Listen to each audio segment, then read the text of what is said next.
Hello everyone, welcome to Kishala YouTube channel. অবশ্যই যারা আমাদের এই চ্যানেলে নতুন তার চ্যানেলটিকে সাবস্ক্রাইব করে দেবেন এবং ভিডিওগুলো ভালো লাগলে লাইক অবশ্যই করবেন, কমেন্ট করে জানিয়ে দেবেন। যদি কোনো কোশ্চেন থাকে তাও আমাদের এই ভিডিওতে কমেন্ট বক্সে জানিয়ে দেবেন। তোমরা ইতিমধ্যেই জানো যে কালকে একটি গ্যাজেট পাস হয়েছে, নতুন গ্যাজেট। তো সেই গ্যাজেটে কি রয়েছে, শুধুমাত্র গ্যাজেটের দু একটা লাইন পড়লেই বোঝা যায় না যে গ্যাজেটের মধ্যে কি আছে, গ্যাজেটের ভেতরে কি আছে। তো আমি সেই গ্যাজেটের সম্পূর্ণ ডিটেলস তোমাদের কাছে নিয়ে আসব। তো এই গ্যাজেটটা মূলত প্রকাশ করা হয়েছে আপার থেকে শুরু করে এসএসসি 9, 10 এবং এসএলএসটি 11, 12কে নিয়েই। কি সেই রুলসগুলো রয়েছে, গুরুত্বপূর্ণ যে রুলসগুলো লুকিয়ে রয়েছে, সেগুলো আমি তোমাদের সামনে আলোচনা করব। এবং তোমাদের অনেকের মধ্যে কনফিউশন যে আপারের মধ্যে কারো 50% নেই গ্র্যাজুয়েশনে, সে কি বসতে পারবে, ডিএলএড রয়েছে। বা কারো কনফিউশন যে 9, 10 কিংবা 11, 12-এর ক্ষেত্রে কত পার্সেন্ট লাগবে বা কোন ডিগ্রি থাকলে কোথায় বসতে পারবে। সমস্ত কিছু নিয়ে আমি তোমাদের আজকে বিস্তারিত নিয়ে আসছি। তো চলো আমরা তাহলে শুরু করে দেই। যে ইম্পর্টেন্ট লাইনগুলো আমার এখানে মার্ক করা রয়েছে সেগুলোর দিকে একটু লক্ষ্য করবে। তো প্রথমত যেটা বলা আছে দেখো, in exercise of the power conferred by subsection of 1 of section 17, section 17-এর যে উপধারা 1 রয়েছে তার কথা উল্লেখ করা আছে। রিড উইথ দ্য সেকশন 8 এবং section 8 and close D of the subsection 2। উপধারার আবার সাবসেকশন যে 2 তার আবার ডি নাম্বার, সেই 2 উপধারাটাকার section 17 of the West Bengal school service commission act 1997 যেটা পাস্ট হয়েছে সেই অ্যাক্টের মাধ্যমে। And in supersession of the West Bengal school service commission section for appointment to the post of assistant teacher in junior high school. এই যে প্রথমে যেটা উল্লেখ করা হয়েছে আপার প্রাইমারি কথা, সেকেন্ডারি তারপরে করা হয়েছে মাধ্যমিক 9, 10 এবং হায়ার সেকেন্ডারি মানে 11, 12-এর কথা। Rules 2019 issued with the department notification number 231 SE/1S-21/19 dated 18 February 2020। 2019-এর যে রুলসগুলি রয়েছে সেই রুলসগুলি জারি করা হয়েছিল 2020 সালের ফেব্রুয়ারিতে, 18 ফেব্রুয়ারিতে। এবং সেই রুলসগুলি থেকে কিছু কিছু অংশকে বাতিল করে নতুন কিছু নিয়মকে অ্যাড করা হয়েছে। তো শর্ট টাইটেল অ্যান্ড কমেন্সমেন্ট কি দিয়েছে 1-এ, বলা আছে this rules may be called the West Bengal school service Commission. সেই সমস্ত নিয়মগুলো যে আছে সেই নিয়মগুলোর মধ্যে কি রয়েছে, selection for appointment of the post assistant teacher upper primary level of classes except work education and physical education. Work education এবং ফিজিক্যাল এডুকেশন ব্যতীত আপার প্রাইমারি যে সিলেকশন প্রসেস, যে অ্যাপয়েন্টমেন্ট করা হবে, যে শিক্ষক নিয়োগ করা হবে সেগুলো, এবং ক্লাস 9, 10 এবং 11, 12 যে নতুন রুলসগুলোকে অন্তর্ভুক্ত করা হলো 2025-এ, সেগুলোর কথা বলা হয়েছে। তারপর দেখো কি বলা আছে, appointing authority means any officer of the board. Appointing authority কারা থাকবেন, কোনো একটা বোর্ডের অফিসার থাকবেন। Not below the rank deputy secretary, একদম ডেপুটি সেক্রেটারির নিচে কোনো র্যাঙ্কের ব্যক্তি সেখানে থাকবে না।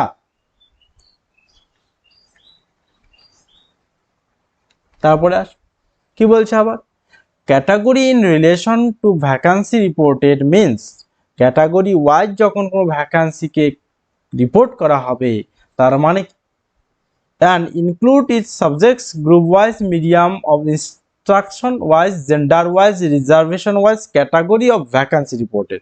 যখন এই ক্যাটাগরি ওয়াইজ কোনো ভ্যাকান্সি রিপোর্টেড করা হবে তখন সেখানে থাকবে সাবজেক্ট ওয়াইজ, মিডিয়াম ওয়াইজ এবং জেন্ডার ওয়াইজ থাকবে সেখানে এবং রিজার্ভেশন ওয়াইজ সেখানে ভ্যাকান্সিকে রিপোর্টেড করা হবে। সেন্ট্রাল কমিশন মানে কি? সেন্ট্রাল কমিশন মানে হচ্ছে ওয়েস্ট বেঙ্গল যে স্কুল সার্ভিস কমিশন সেটাকে বোঝানো হয়েছে, যা আমরা WBSSC নামে জানি। Degree, degree or diploma means, degree or diploma মানে কি? Graduation or post graduation degree. মানে ডিগ্রি আর ডিপ্লোমা কথাটাকে যে উল্লেখ করা হয়েছে সেটা মানে হচ্ছে গ্রাজুয়েশন কিংবা পোস্ট গ্রাজুয়েশনের কথা বলা হয়েছে। Or diploma from a university recognised by the University Grant Commission. University Grant কমিশনের মাধ্যমে রিকগনাইজ অনুমোদিত কোনো বিশ্ববিদ্যালয়কে বলা হয়েছে সেখান থেকে তোমাকে কোনো ডিগ্রি বা মানে গ্রাজুয়েশন বা পোস্ট গ্রাজুয়েশন কোর্স করতে হবে এবং সেই কোর্সটা হচ্ছে এইখানে ভ্যালিড। বোঝা গেল? Clear?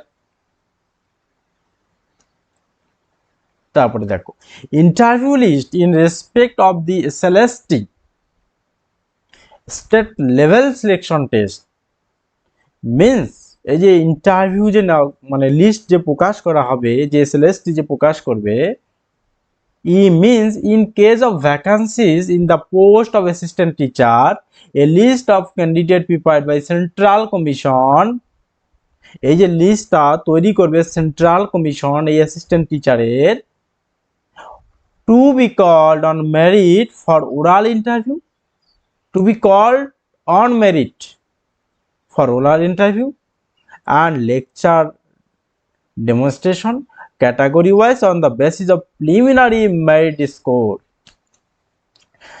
Preliminary merit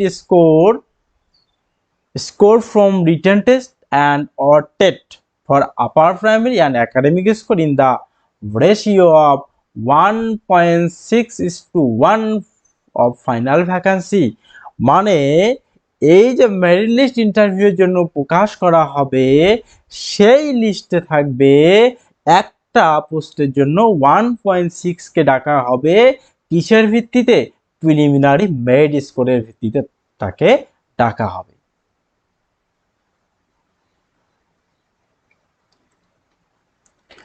NCT means National Council for Teacher Education, a body set up under the National Council for Teacher Education Act। এই যে NCT যে রয়েছে 1993 সালে যে national council for teacher education act, তার মাধ্যমে এটা সেট আপ করা হয়, প্রতিষ্ঠিত করা হয়। প্যানেলস মিন, এই যে panel means a list of finally selected candidate for appointment category wise strictly in according with the merit list equal to the number of final vacancy। যখন প্যানেল প্রকাশ করা হবে সেই প্যানেলে যতগুলো পোস্ট থাকবে, যতগুলো পোস্ট পূর্বে উল্লেখিত থাকবে সেই পোস্ট অনুযায়ী ততগুলোই ক্যান্ডিডেটকে ওখানে প্যানেলে সিলেক্টেড করা হবে ফর অ্যাপয়েন্টের জন্য। ক্যাটাগরি ওয়াইজ বিভিন্ন, মিডিয়াম ওয়াইজ বিভিন্ন, লিঙ্গ ওয়াইজ বিভিন্ন, রিজার্ভেশন ওয়াইজ বিভিন্ন সাবজেক্টে তা করা হবে। Waiting list means a list of candidate from the merit list category wise. Waiting list মানে কোনো ক্যান্ডিডেটকে মেরিট লিস্টে ডাকা হবে, মানে রাখা হবে category wise but not including the panel, কিন্তু সেটা প্যানেলের অন্তর্ভুক্ত হবে না। Name of post qualification age and disqualification মানে বিভিন্ন পোস্টের নাম এবং তাদের কোয়ালিফিকেশনগুলো এবং এজ কত থেকে কত বছরের মধ্যে তুমি অ্যাপ্লাই করতে পারবে। নেম অফ দি পোস্ট প্রথম হচ্ছে assistant teacher. Age limit minimum 21 years and maximum 40 years of 1st January of the year advertisement। এই যে 2025 সালে যে নোটিফিকেশন দেওয়া হবে তা 1st জানুয়ারি 2025 থেকে শুরু করে 2025 পর্যন্ত ধরে তোমাকে 21 বছর থেকে মিনিমাম ম্যাক্সিমাম 40 বছরের মধ্যে থাকতে হবে। Upper age limit is however relaxable as per state government norms for schedule caste, schedule tribes, OBC and physically handicap candidate. অবশ্যই এই সমস্ত ক্যাটাগরির জন্য একটা আপার এজ রিল্যাক্সেশন দেওয়া হবে। এবার ডিসকোয়ালিফিকেশন কারা? No person shall be eligible for selection for appointment unless he is a citizens of India. মানে যদি কি না সে ভারতের বাসিন্দা না হয় তাহলে কিন্তু তাকে অ্যাপয়েন্টমেন্ট করা হবে না। No person shall be eligible for selection for appointment if he is convicted by any code of law. খুবই গুরুত্বপূর্ণ পয়েন্ট এটা। ওই যে ওএমআর এ তোমরা পরীক্ষা দেবে তার নিচে একটা ডুপ্লিকেট ওএমআর থাকবে, যে ওএমআরটাকে নিয়ে তোমরা বাড়িতে আসতে পারবে পরীক্ষার পরে। Provided that the Central Commission may allow candidates to view the image of their own OMR sheet online on payment of fees as fixed by the Central Commission is specified in its website. অবশ্যই ওয়েবসাইটের মধ্যে তোমার যে OMR রয়েছে original OMR এর কি দেওয়া হবে, ইমেজ কপি দেওয়া হবে। তুমি সেটা অনলাইন পেমেন্ট করার পরে ফিস দিলে তাহলে তোমার সেই যে ওএমআর কপিটা আছে সেটা তুমি পেয়ে যাবে। The Central Commission at the time of publication made base panel of successful candidate equal to the number of vacancy shall arrange to inform each candidate through its website. কিভাবে ভ্যাকান্সি এই যে ক্যান্ডিডেটদের যে প্রকাশ করা হয় মেরিট লিস্ট, দেখো বলা আছে যে মেরিট বেস যে প্যানেল প্রকাশ করা হবে সেটার জন্য কি কি রয়েছে, হিজ ওন স্কোরিং কি কি দেখা যাবে সেখানে সেই প্যানেলে, his score own scoring is segment of merit, তাই স্কোরগুলো দেখতে পারবে। The cut off mark of for the category he has apply, যে ক্যাটাগরিতে সে অ্যাপ্লাই করবে তার কাট অফ মার্ক দেওয়া থাকবে। The final mark obtain by the candidate, এবং ক্যান্ডিডেটের যে ফাইনাল মার্ক সেটাও কিন্তু দেওয়া থাকবে।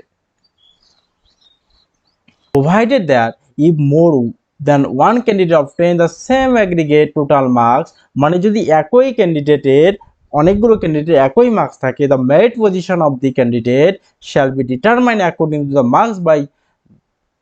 marks they have obtained in the written test, তাহলে তাকে যেভাবে নিয়োগ করা হবে সেই ক্যান্ডিডেটগুলোকে যে রিটেন টেস্ট আছে সেই রিটেন টেস্টের mark, and if the score are still tie, তারপরে যদি সেম মার্ক থাকে, দ্য ক্যান্ডিডেট উইথ যে হায়ার একাডেমিক স্কোর সেক্ষেত্রে তাকে হায়ার একাডেমিক স্কোর দেখা হবে will be preferred, and even after such exercise if the score are tie, তারপরেও যদি একই রকম স্কোর থাকে then the date of birth, তারপরে তাদের ডেট অফ বার্থ দেখা হবে, that he is the candidate with earlier date of birth shall be preferred. দেখো খুব ভাইটাল পয়েন্ট, একই মার্কসের যদি বিভিন্ন ব্যক্তি থাকে সেক্ষেত্রে লাস্ট যে ব্যাপারটা দেখা হবে অবশ্যই ডেট অফ বার্থ, অর্থাৎ সিনিয়রদেরকে এখানে আগে জয়েনিং দেওয়া হবে। Validity of panel is panel and waiting list, এই যে প্যানেল এবং ওয়েটিং লিস্ট যে থাকবে তার কিন্তু ভ্যালিড থাকবে 1 ইয়ার, প্রথম কাউন্সিলিং এর পরে 1 ইয়ার। নো মেল ক্যান্ডিডেট, খুবই গুরুত্বপূর্ণ point, no male candidate shall be recommended for appointment in any girls school, তার মানে কোনো গার্লস স্কুলে মেল ক্যান্ডিডেটকে অ্যাপয়েন্টমেন্ট করা কিন্তু হবে না, সেখানে ফিমেলই থাকবে। There shall be no counselling after the expire of the panel and waiting list, মানে প্যানেল এবং ওয়েটিং লিস্টে যে 1 বছর টাইম তারপরে আর সেখানে কোনো কাউন্সিলিং করা হবে না। এবার দেখো preservation of OMR sheet, the OMR sheet of the written examination shall be destroyed by the central commission after 2 year, বলে দিয়েছে যে 2 বছর পরে কিন্তু তারা সেই যে ওএমআর গুলোকে ডিস্ট্রয়েড করতে পারবে। And date of expire of panel expire হওয়ার পরে 2 বছর, বোঝা গেল। The scan image of the OMR sheet shall be preserve for 10 year from the date of expire, panel expire হওয়ার 10 বছর পর্যন্ত কিন্তু এই ওএমআর শিট, যে ওএমআর শিট স্ক্যান করা থাকবে সেটা রাখবে 10 বছর পর্যন্ত, সেটা কিন্তু থাকবে, তারপরে আর না থাকতেও পারে, এর জন্য কোনো দায়ী থাকবে না। The vacancy which are not fill up for lack availability of candidate, যদি কোনো ভ্যাকান্সি কোনো ক্যান্ডিডেটের অভাবে পূরণ করতে না পারে ফর এনি আদার রিজন, যে কোনো কারণে, shall be carried forward for the next recruitment or transfer as deemed appropriate by the state government, সেক্ষেত্রে সেই ভ্যাকান্সি কিন্তু ক্যারি ফরওয়ার্ড হয়ে যাবে নেক্সট রিক্রুটমেন্টের ক্ষেত্রে, নেক্সট যে রিক্রুটমেন্ট হবে সেখানে কিন্তু ক্যারি ফরওয়ার্ড হয়ে যাবে। চলো এবার আমরা কোয়ালিফিকেশনগুলো দেখবো। দেখো বলা আছে যে 9 এবং 10 এর ক্ষেত্রে কি কোয়ালিফিকেশন লাগবে, অবশ্যই তাকে সিটিজেন হতে হবে, এবং অবশ্যই কি বলছে দেখো যে গ্রাজুয়েশন, যে minimum qualification graduate oblique post graduate from a recognised university with at least 50% mark in either graduation of post graduation, অবশ্যই তোমাকে 50% মার্কস নিয়ে গ্রাজুয়েশন বা পোস্ট গ্রাজুয়েশনে পাস করতে হবে, যে কোনো একটা পাস করলেই হবে, এবং সঙ্গে তোমাকে বিএড কোর্স থাকতে হবে। বয়স কত? 21 থেকে 40 বছর। অবশ্যই এজ রিল্যাক্সেশন আছে এসসি এসটি ওবিসিদের ক্ষেত্রে। অথবা বিএড যদি না থাকে 4 ইয়ার ডিগ্রি অফ বিএড বিএসসিএড, মানে যেটা আমাদের 4 বছর যে কোর্সটা হবে সেই কোর্সটার কথা বলা হয়েছে, থাকলেও হবে। এবার 11-12 ক্ষেত্রে কি? 11-12 ক্ষেত্রেও দেখো একই জিনিস আছে, পোস্ট গ্রাজুয়েশন কিংবা গ্রাজুয়েশনের না, এখানে গ্রাজুয়েশন আসবে না। 11-12 ক্ষেত্রে শুধুমাত্র পোস্ট গ্রাজুয়েট অ্যাটলিস্ট 50 মার্কস থাকতে হবে এবং সঙ্গে বিএড থাকতে হবে। এবার দেখো আপার প্রাইমারিতে অনেকের কোশ্চেন যে দাদা 50% লাগবে কি না, স্যার 50% আমার তো গ্রাজুয়েশন নেই, আমি কি করব? দেখো এখানে বলা আছে on or before the last date of receiving online application he or she must possess the minimum qualification as prescribed by the NCT for assistant teacher for upper primary level of classes। Minimum qualification থাকতে হবে, একদম minimum যে qualification আপার ক্ষেত্রে আমরা একটু আগে দেখলাম যে এনসিটির যে নিয়ম অনুযায়ী যে মিনিমাম কোয়ালিফিকেশন সেটা কিন্তু থাকতে হবে। Pass in teacher eligibility test মানে গ্রাজুয়েশন থাকতে হবে, to be conducted by the appropriate state government according with the guidance framed by the NCT for the purpose. অবশ্যই তাকে কিন্তু pass state teachers eligibility test যেটা স্টেটের দ্বারা যে কন্ডাক্টেড করা হবে সেটাতে কিন্তু অবশ্যই পাস হতে হবে, মানে আপারের ক্ষেত্রে আপারের টেট যেটা বলা হয়। বোঝা গেল? ক্লিয়ার? তো সবার মনে যেটা খুবই কনফিউশন একটা কোশ্চেন যে আপার প্রাইমারিতে গ্র্যাজুয়েশনে আমার 50% নেই, আমি কি অ্যাপ্লাই করতে পারবো? কিন্তু আমার ডিএলএড রয়েছে। তো আমি বলে দিচ্ছি আপার প্রাইমারির ক্ষেত্রে যদি কারোর ডিএলএড থাকে সেক্ষেত্রে 50% ম্যান্ডেটরি না। যদি তোমার 2 বছরের ডিএলএড থাকে এবং সঙ্গে যদি গ্র্যাজুয়েশন থাকে তাহলে তুমি কিন্তু আপারের ক্ষেত্রে এলিজিবল। বোঝা গেল? ক্লিয়ার? তো আশা করি আর এই কনফিউশন থাকবে না।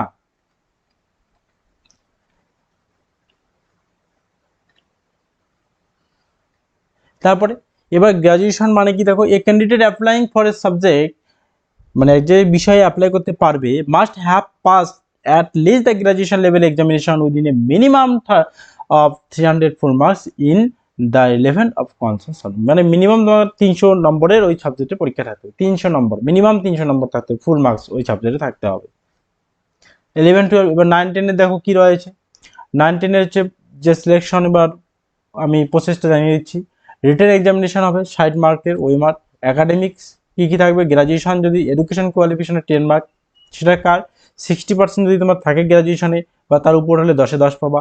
যদি তুমি 60 নিচে কিংবা 50-এর উপরে থাকে তাহলে 8 পাবা, আর বিলো 50 হলে 6 পাবা।